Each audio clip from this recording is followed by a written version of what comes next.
And I guess that's the issue with the tarot too, for me, is that I don't understand how, how all of the tarot's data or information was formulated. I don't know who made the tarot deck. I don't know what intentions they had. It's so ancient that nobody knows, probably. It's like playing with a tool. The tarot is a tool. Whether or not you're using the tool properly is the question. And when I say properly, it's like all tools have an intended use. You can use a screwdriver, to open a paint can, but that's not what the screwdriver was invented for.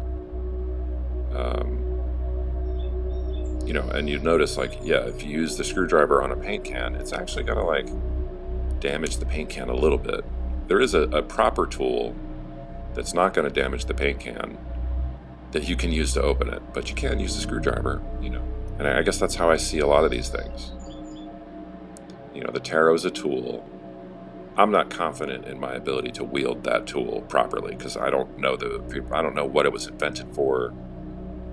I really do appreciate, though, Carl Jung's approach to tarot, which was use it on yourself to explore the unconscious.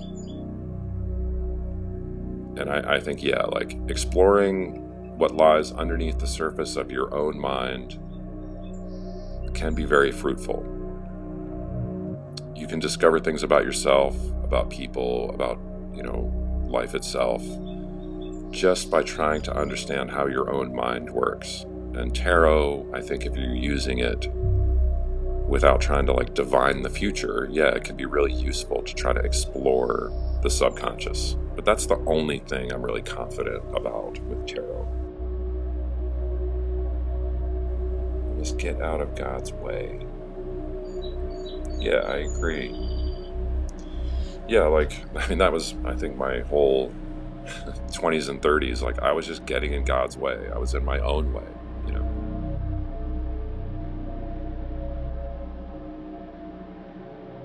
The universe, God, I think, tries to show you things, even if it's just in the way your life sort of unfolds in relation to what you believe,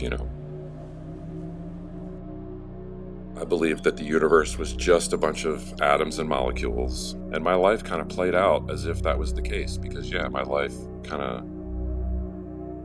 I didn't have much direction, and I, again, hedonism, meaning, just self-gratification and sort of selfish pleasures of whether it's, was drinking, maybe alcohol, I think was a big one for me.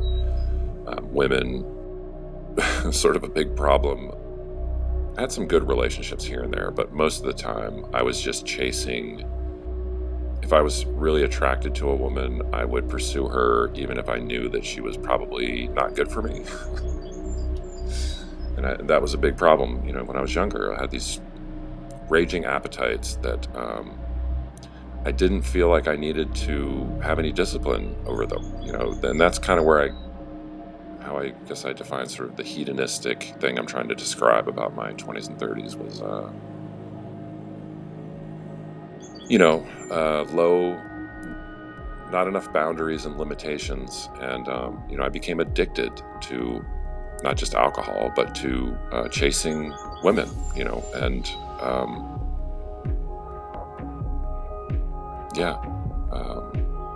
the wrong women most of the time. And my materialist sort of philosophy led me into a ditch. And I know that's not the case for everybody. It's not like I think all materialists descend into the abyss. Maybe I was also kind of dumb and irresponsible. That's probably the case. Having a more spiritually grounded approach to life was the cure for a lot of my problems, and it really did change everything. And I'm eternally grateful,